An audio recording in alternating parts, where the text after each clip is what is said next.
today I am in my bedroom. I am coming to you with this video of secrets about how to make him obsessed with you. You can now both watch this on my YouTube channel and you can listen to this podcast on Being Her on everywhere that podcasts are available. So we're coming to you in your ears and I'm coming to you in your face visually, so you can do both. If you're a listening queen, go on podcast. If you like to see me talk, YouTube is your thing. First things first, I want to appreciate everyone who subscribed from my last podcast and from my last video, everyone who comments, everyone who gives me 5 stars, everyone who is real. I see you, we see each other, we have a symbiotic relationship. I love it and I appreciate it. So without further ado, for those of you, let's get into the 12 things that you can do, some sneaky and some not so sneaky, to make him absolutely and utterly obsessed with you. Let's go. Thing number 1 is you cannot, my friend, make someone else obsessed with you unless you're obsessed with yourself. That is the whole truth. However you like to swing that cat, however you like to look at that statement, you first have to become in love with yourself. It's not so easy. We've all had childhood issues. We've all had things happen. We've all not been in the ideal scenario in life. We all have doubts. I have them, you have them, our cat has them, our dog has them. But we have to move through it, and we have to somehow, even through affirmation or through self-belief, make ourselves believe it. And especially when we talk to the person who we want obsessed with us in mind, we have to voice the way we feel about ourselves. I used to have this friend, right? Let's call her Maria. When I was a kid at school, Maria was at best average, and I mean to say this in the nicest way possible. She was an average, pretty girl. When I saw her, I was like, oh, she's my friend. This is going to be great. We're going to be friends. Nothing to write home about. Nice girl. But every time we would go into the bathroom or something like that, she would compliment herself in the mirror. And I don't mean just like weirdly in the mirror, but she would drop things like in conversation like, oh, you know, because like I'm so pretty and da da da da da. I know that sounds conceited the way I'm saying it, but when she said it, it sounded really like off the cuff and natural. I remember this one time we went to the bathroom at school and she was talking about an event that happened.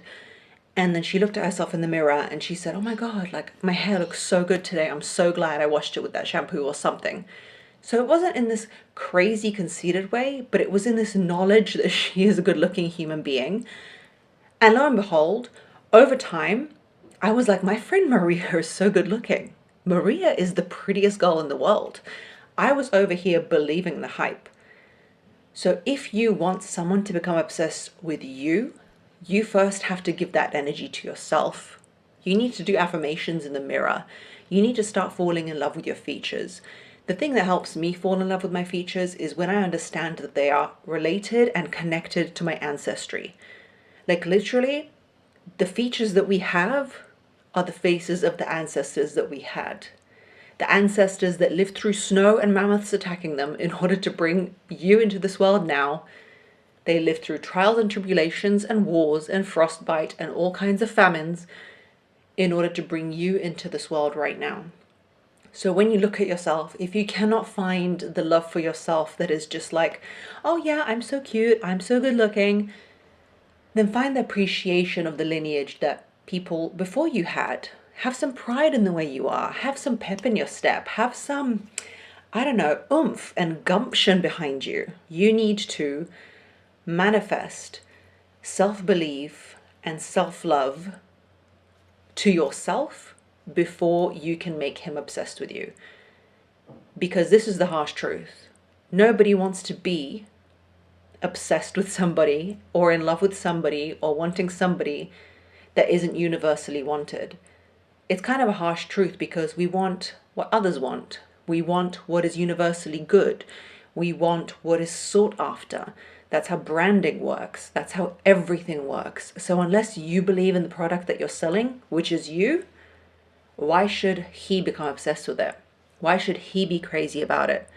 You're that car salesman at the moment who's not even sure that the car that they're selling is that great. He's not even sure. So first, you've got to be good with you. You got to fall in love with you. Number 2, the masculine wants to fall in love with the feminine because the feminine is youthful, light, and playful. When I say youthful, I don't mean genealogical age. I mean youthful spirit. If you want to make a feminine fall in love with a masculine, now we both have feminine and masculine energies in us all, but I believe if you are watching this or listening to this, you are a woman who wants a man to fall in love with her or be crazy about her or be obsessed with her. So let's dance with that theme in mind. When we are a woman, we want a man or the masculine to come across as reliable and steadfast. We want to be protected by them. Even when you're falling in love with a bad boy, the reason you're falling in love with a bad boy is because there is some danger and element to him that, yes, reminds you of your crooked past and of your father who maybe didn't like you so much. But also in that danger is the capacity for him to protect you and be a solid, reliable, masculine energy in this world. That's why we sometimes gravitate towards that over somebody else. However, the opposite is also true, as annoying as it is. If you are going to meet him and come to him with your problems and you're whining and you're complaining, now I'm not talking about a husband and wife relationship, but even then you need to deploy some lightness and joy into the relationship. I am talking about when you meet and you want him to become obsessed with you like instantly. What I want you to deploy is some youthful, playful, feminine energy, because as much as you want him to be reliable and masculine, you know those icks that people talk about, those icks, like the biggest ick is when he is at a dining hall and he's got a tray and he can't find a seat and he's walking around. I heard some podcasts talking about how that's the biggest ick, and it's an ick for women, as funny and humorous as that is, and it's probably, exaggerated, but that's an ick because we don't like a man who's not sure. And men get obsessed with a woman who just radiates joy and happiness and a lack of heaviness. Even if you can't be joyful and happy, and if you want to be more of the Megan Fox, Angelina Jolie, Vampirella energy, they are also not a drain on his energy. They're not sitting there complaining about their friends. They're not sitting there complaining about some situation. They are light in the essence of they are not laboring him with her issues. They're not there complaining why he was late or why he did something wrong or why he looked at the other girl weirdly. All these women, whether it's the dark feminine or the light feminine or Marilyn Monroe or Angelina Jolie, they have a lightness and playfulness to them in terms of they are not the same, but they don't labor the man with their needs in the early stages of a relationship. And if you want to reignite your relationship, no matter how long you've been together, take your foot off the heaviness gas and become playful. And I know that's so hard to say and so easy to say and so hard to do, because we're like, yeah, but we've got 7.5 children and I'm carrying the load of everything. And I get it. I'm a woman in this world. Like, guys, I get it. I am female. I have one child and I'm 8 months pregnant. That's why I can't breathe. If you guys have noticed, yes, congratulations to me. But the breathing is real. Listen, that is the key. I'm only giving you the keys. I'm not saying that they're right, but if you're happy and the load of you is easy, then that is the magic. Let's move on to number 3. Egocentric feminine women win. And this is a hard one to talk about because we're trained to not be egocentric. We're trained to be a good girl. We're trained to do things that is right for society and by everyone. But where it goes wrong is that we end up doing everything for society, but we're actually getting drained and we become that angry rat in the corner that we always talk about on this podcast and in these videos. We become angry, resentful, and then we're not useful to anybody. And in order to make somebody obsessed with you, you've got to first show up for yourself, because others treat you how you treat yourself. It's a universal law and it's a relationship law that people mirror to you how you treat yourself. So when you meet a guy, make sure you communicate to him that you're not the good girl. Not by saying I'm not the good girl, but by being like, yeah, I've got a facial on Thursday and I'm going, to do this hike on Friday and I'm doing this and that for me. And he'll be like, he might make a joke, men like to do that, like, oh yeah, princess, everything for you. And you just look at him and be like, yeah, for me. Because you know who men love to invest in? Women worth investing in. And you know who the first person who's got to invest in the woman that is worth investing in? Is herself. So that is very important. I'm not saying be narcissistic, but even if you're worried about that, even if you're worried about being narcissistic, that means you're not a narcissist. Narcissists, ironically, need the approval of other people, and they need the worship of other people. What I'm telling you is healthy self-service. What makes you feel good? What makes you feel excited? What makes you just feel and live like the best version of yourself? That is what you need to be doing, because he's going to see how you treat yourself and he's going to come correctly to you as well. Number 4, my favorite, is self-confidence. A quiet knowledge, a self-confidence, which I believe can only be built not by being rude and cutting people off and being like, yeah, I'm the best, look at me. But I believe true confidence comes from showing up for yourself. If you show up for yourself, you will start to have confidence in you. Because what does it mean when you say, I've got confidence in my friend, I'm confident my friend will do this, or I'm confident about our friendship? It means that you know that person's going to show up for you. How many times have you turned up for your friend, but you've got a date with you, let's say in the calendar, to go to the gym, but you just cross it off? Or say you want to start a podcast, but you just cross it off. You want to do all these things, but you just put them on the back burner and cross it off. The price you're paying that you don't realize you're paying is that you're becoming less confident in your own word to yourself. You are becoming less vital and less steadfast to you. If you're not showing up for yourself, you will pay for that price in your confidence. You have to, and you must, show up for yourself consistently in order to have that confidence. And when you first meet someone, the way you display that confidence is by being there for yourself.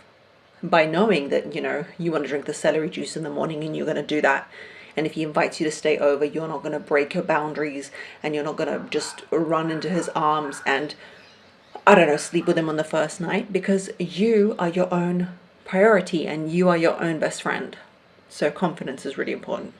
Number 5, if you watch movies and you see all the famous women that men find attractive, I don't care what polarity they are, like I said before, from Marilyn Monroe to Angelina Jolie to whoever, even if he likes to watch, wrestling or whatever kind of woman he likes, the thing they have in common is feminine movement. Men are very attracted to the thing that is opposite to masculinity, and that is femininity, which often comes from the way a woman moves. She's always moving her hair, not annoyingly, but you know what I mean. She is arching an eyebrow.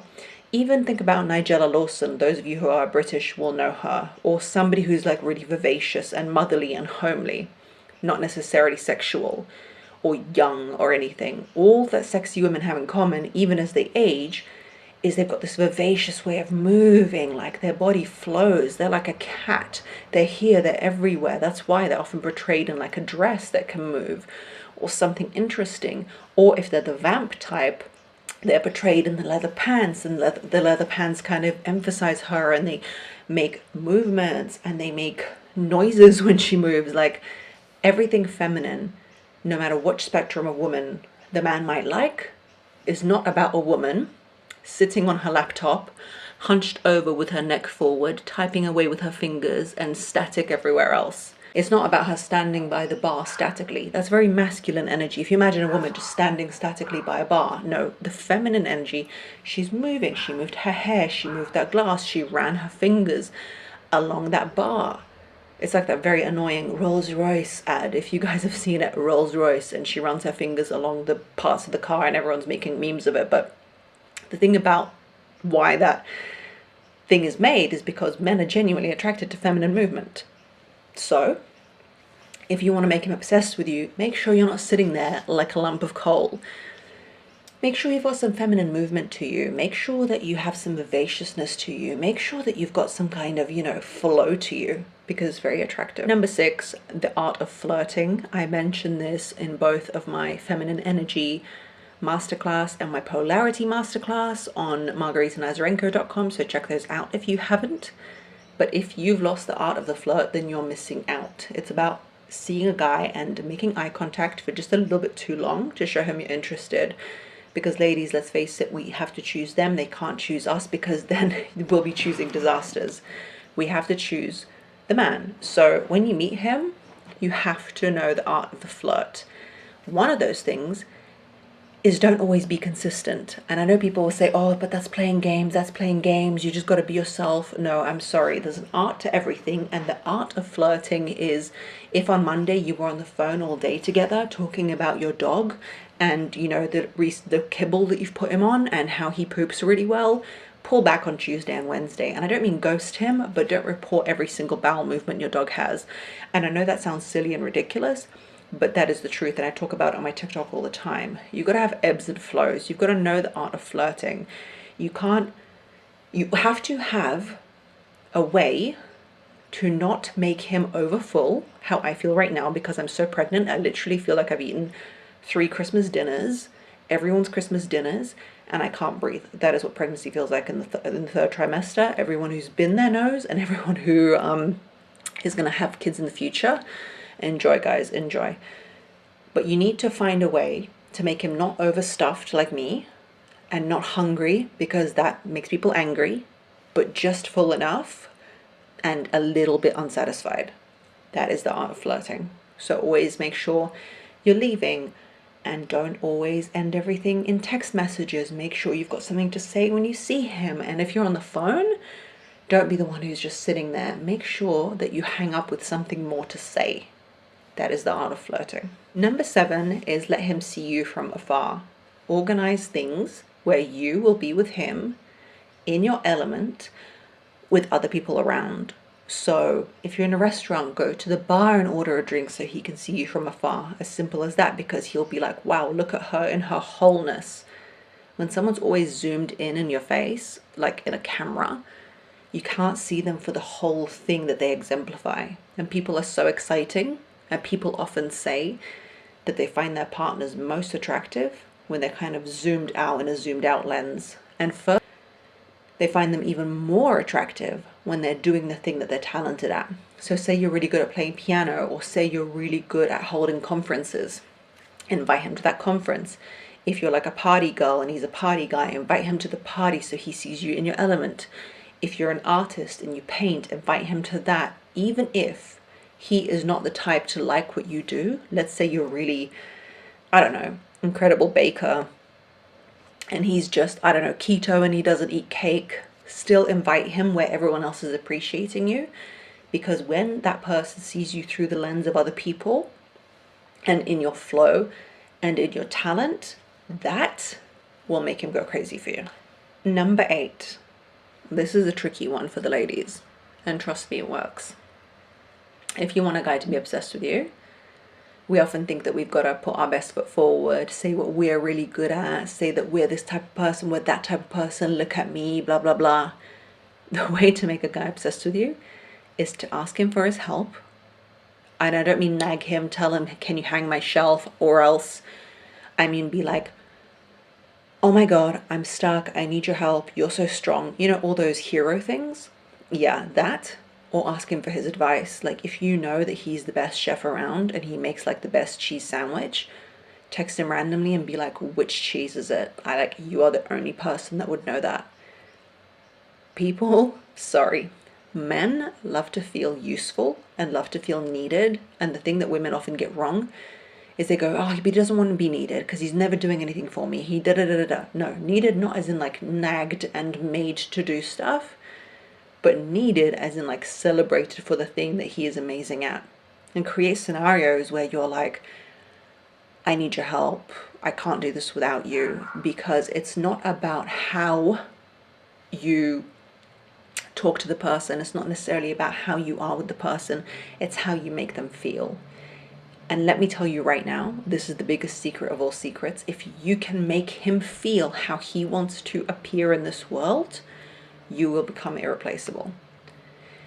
If he wants to feel like a big superhero Batman guy and you make him feel that way, you will become irreplaceable. If he wants to feel like a cozy bear on the sofa and you make him feel that way, you will become irreplaceable. You need to tap into how he wants to feel and make him feel that way. But the safe bet is he probably wants to feel like a superhero and the only one who can fix the problem, because that's how boys are raised. So tap into that and he will be obsessed with you. Number 9, exemplify real excitement and joy when he does something for you. We as human beings rarely experience appreciation, even as women. People are scared to give it. Oh my God, it'll spoil him. He's going to go off me. He's going to think he's too good for me. No, he's not. He's only going to think that if you're giving him false praise. If you're giving him genuine appreciation, like genuine, like the way you did that really shifted something for me. Or the way you're looking right now, in that's incredible. And I would be careful with complimenting men's looks and things that are superficial, things that he didn't work on, and focus on the things that he worked on or somehow changed. Like telling him, oh my God, you're so tall. Okay, fantastic. He's just going to like himself more, like you said. But telling him, wow, you got into that program, that sports program, and you worked so hard, and I saw that takes real grit. That's not like everybody. That would make David Goggins proud. Like real things that he worked on that are irreplaceable. Really show him appreciation and show him some damn excitement. When he buys you flowers, even if they're wrong, excitement. Takes out the trash, excitement. Brings that thing he said he would, excitement. Appreciate him. It will make him do more of it as opposed to less. So it's not what you fear. He's not going to get too like, oh, I love myself. Only if you just praise him on vacuous things. Number 10 is if you find a man who is passive, like he is inactive, he doesn't plan anything, he doesn't do anything, which is what I hear from you guys a lot. You need to understand whether he is a man in his feminine and you want to be a woman in her masculine, which is like 20% of the time to 15%. That does happen. And if that makes you feel comfortable, like, do you just thrive on planning everything? Do you just love it? Do you love to lead? And if you do, and he's passive, then Bob's your uncle. That's going to work out for you. God bless you. See you at the chapel. You're going to get married. But if it rubs you the wrong type of way and you're like, why is he not doing something? Why is he not stepping up? Why is he not this and that? Then you're probably a woman who wants to be in her feminine and he's passive. And the way women normally go about it is they become more assertive, more aggressive, more planning, and then they tell him, why don't you plan? Why don't you do this? Why don't you do that? No. If you want a passive man to become more assertive, you need to become more passive than him. Oh, babe, what should we do today? I don't know, whatever you want to do. I'm just going to wait for you. I'm going to wait for you to decide. I don't care how much game playing it is. Because I'm not telling you the PC thing to do. I'm telling you the right thing to do for you to win, okay? If you want to see how much masculine energy is in that man and if he can plan or if he can eventually do something, the formula is to be less assertive than him until he works it out, until he pushes through it, until he sees how amazing it is to be masculine. And also, when he does finally do it, excitement and appreciation. Remember rule number 9? Number 11, be mysterious. It kind of goes back to rule number 3, but rule number 11 is be mysterious. Don't always give away everything about your day. Leave a lot of things to later. If you're on the phone, be like, I can't wait to tell you when I see you. A lot of people can't take the texting into real life dating. So that's the way to do it. You need to be like, when I see you, I'm going to tell you. It's so exciting. Make yourself very exciting to be with by being mysterious. Leave some mystery, like bodily functions, peeing in front of him, pooping in front of him. We're not going to do that. And a lot of people are like, yeah, but it's natural me and it makes me feel cozy. I don't know what kind of person you need to be to feel cozy just by pooping in front of somebody. There are so many other ways to connect with a human being, and I don't know, that's a brother-sister relationship to me. Number 12, if you first met a man, don't make the mistake in thinking that he's already looking for a whole person and a wife. Men are not looking for a wife on the first date or when they met someone. Even if they're saying, oh, I'm looking for a long-term thing, I'm looking for a wife, that's not the lens that they're looking through. So all the advice I give you about how you present yourself, your confidence, the mystery, if it rubs you the wrong way, and if you're thinking, oh my gosh, I just want to be myself, I want to be authentic, there's time to be the wife. But in the beginning, you've got to first attract him, and men are attracted visually. They're attracted through that kind of feminine charm. They're attracted through all those things. So if you want him to straight away listen to your problems, listen to your issues, bond with you, if you want to tell him about how badly your ex treated you, and if you want to do all those things, I would definitely hold off, because that's later on wife stuff. That is later on wife stuff. That is connection you can have later. But in the beginning, I am telling you, the way to make him obsessed with you is with all the things I said. So good luck. Use them wisely. Deploy them often. And remember, be light and playful because you've got so much incredible feminine energy in you. Thank you again for listening. Thank you for watching.